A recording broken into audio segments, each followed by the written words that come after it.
Hello everyone and welcome back to another video. Today I'm going to explain why there is no dichotomy between logic and experience. This is basically the analytic-synthetic dichotomy. It's the idea that some truths are true by means of the definitions of alone. They're true by means of just logic alone, looking at the definitions of words alone. But they're not. But those are just abstract truths, and they don't actually apply to reality. And then experiential truths, which would be synthetic truths, are truths that you observe in reality but aren't necessarily logically true. They don't necessarily logically follow from the definitions of the words. One very big mistake that people make when they think about this dichotomy and when they believe in this dichotomy is that they hold concepts as being definitions. Concepts are not definitions. Concepts refer to every perceptual concrete that fits in a specific category. It doesn't refer to the definition. The definition identifies the essential that we use to categorize the concretes into a concept, but the concept itself refers to all of the concretes. So, what do I mean by this? One example that Peikoff uses is the idea of a bachelor being an unmarried man. Now, in his essay, Peikoff basically explains that someone who believes in the analytic-synthetic dichotomy would claim that it would be an analytic truth that a married bachelor is impossible. That's an analytic truth because of the definition of the word. However, it'd be a synthetic truth that a bachelor cannot fly to the moon by flapping his wings, by flapping his arms rapidly enough. This would be a synthetic truth. No, both of these are necessarily true. Both of these are necessarily true because of the nature of a bachelor. A bachelor refers to unmarried men. It refers to every individual man in that concept that forms that concept. Now, men, by their nature, cannot fly to the moon by flapping their wings. This is part of the nature of man. And this is a really, really important concept to remember. A concept refers to every entity within that concept rather than the essential characteristic defining it. So you cannot make a claim that basically you can't claim that a man can flap his wings to fly to a moon. That's necessarily untrue by the definition of man, by the definition of man, by man's nature, by the nature of this bachelor. So both of these are necessarily true. Now, a lot of people will claim that, but I could imagine in some other universe a man flapping his wings and flying to the moon. That's logically possible in another universe. But an unmarried bachelor, or a married bachelor, that is logically impossible in another world, or in my imagination. No, this is the wrong way of thinking about things. Your imagination is not a proper means to claiming that things aren't necessarily true. That is pure whim. The necessary contingent dichotomy is purely based on whims. In this case, necessary and contingent dichotomy being the idea that certain truths are necessarily true by logic, analytically true, versus other things that are contingently true, that don't necessarily have to be true. These are synthetic truths, or truths by experience. This is a terrible way of looking at things because this dichotomy is purely based on your imagination. It's purely based on what you can imagine. Don't substitute, as Peikoff says, you can't substitute Walt Disney for metaphysics. The facts are what they are. Things have a certain nature. Just because you could imagine a nature being different, just because you can imagine something's nature being different doesn't mean it's possible for its nature to be different. Everything is what it is. This is a basic fact of logic. And logic is basically holding this principle to be true, that everything is what it is. And from there, you cannot contradict that. And basically, that's where most of logic falls from, the law of identity. It's the idea that everything is what it is. A is A. Logic follows from that.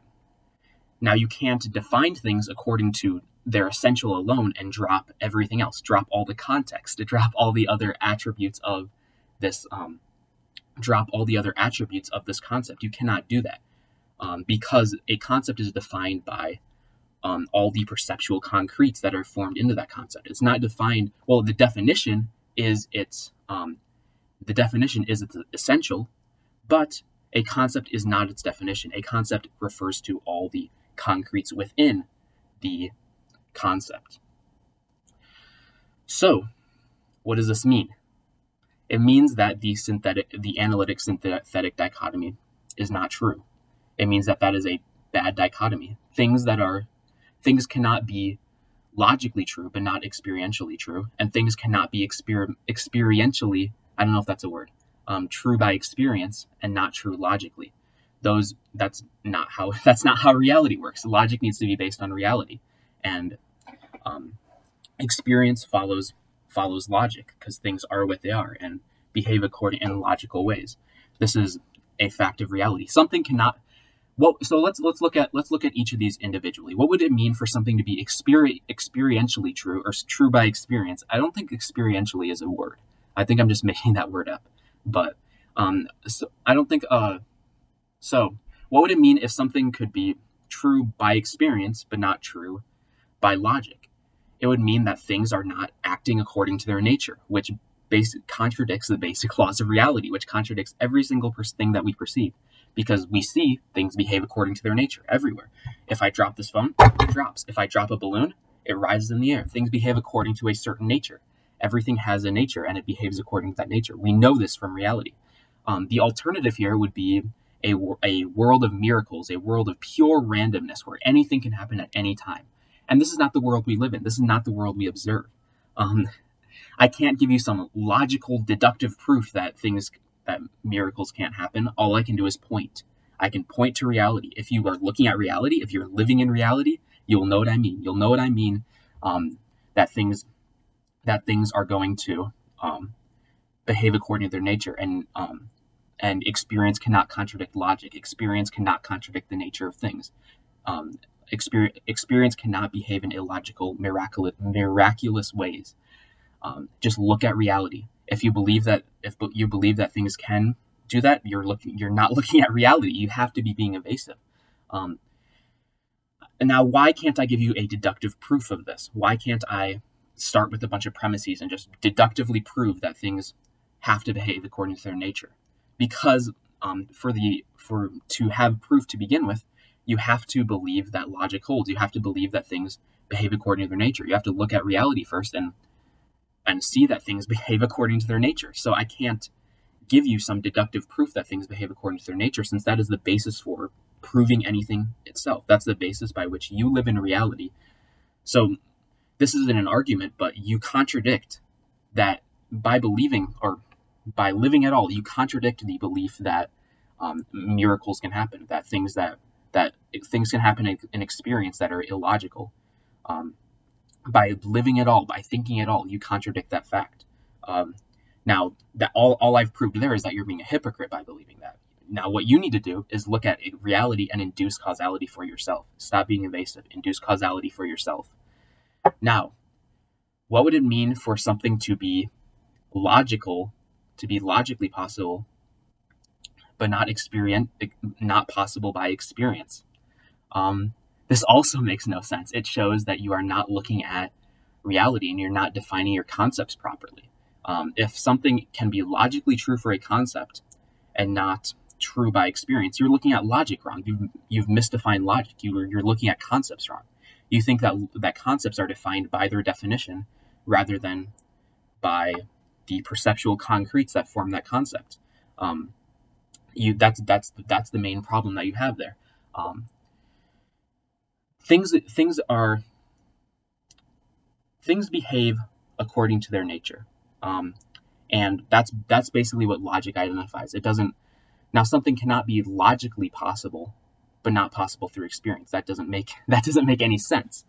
Things cannot be logically possible and not possible through experience, because logic is simply looking at the nature of things and saying that things behave according to their nature.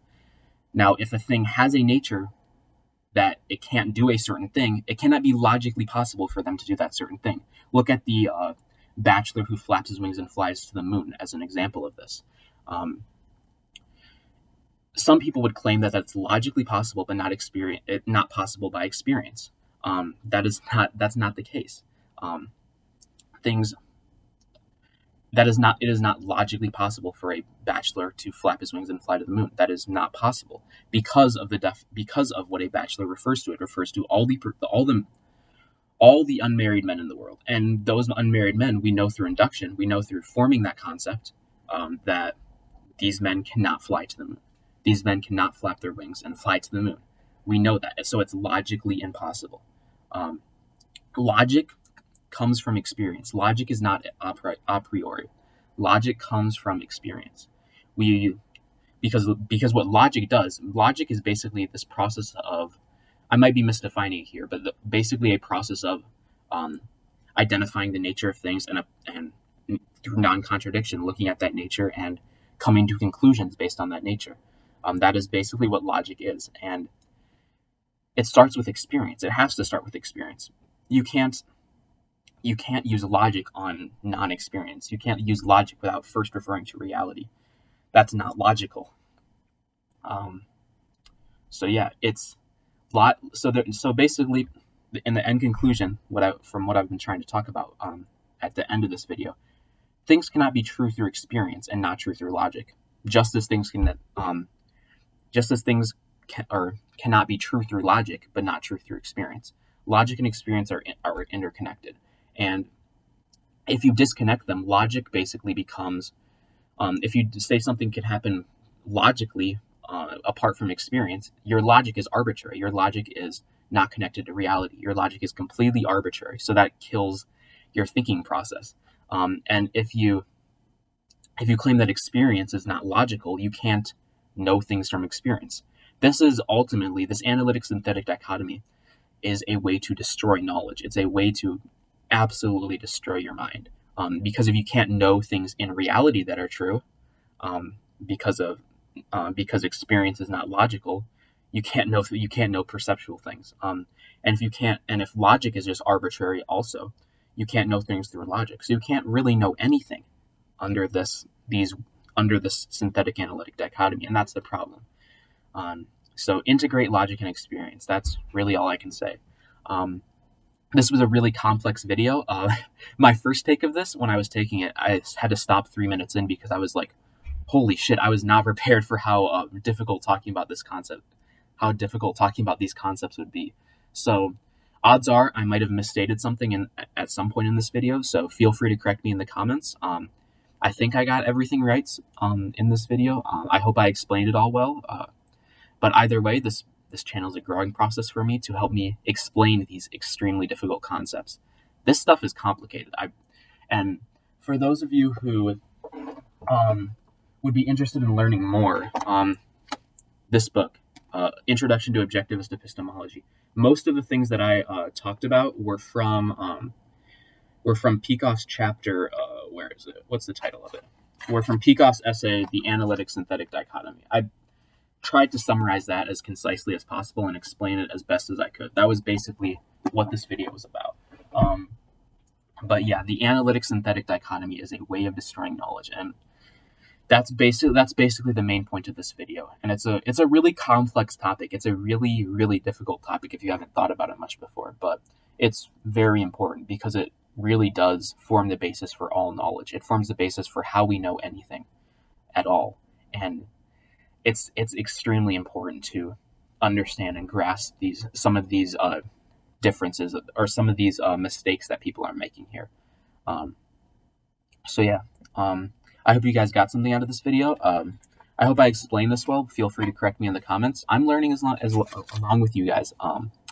So this is a complicated video, but I think I explained it well. I'm proud of myself for having made this video, and yeah, I think that's all I have to say for today. So I hope you guys gained something out of it, and you know what? For the first time, I'm gonna say, go down there and subscribe. My subscriptions have kind of been stagnant for the past couple of weeks. I've been right around 269. Nice. But the road to 300 is coming up, boys. It's the road to 300. Hell yeah. But yeah, go subscribe. Go comment if I made a mistake.